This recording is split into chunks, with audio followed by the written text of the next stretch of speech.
Oh, come on, don't worry. We're gonna look at just very familiar word.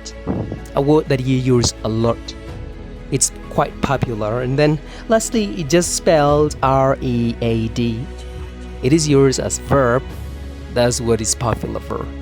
And you can also use it as noun, but this is an entirely different matter. So let's look at it as verb. Maybe I might just try to look at it as noun too.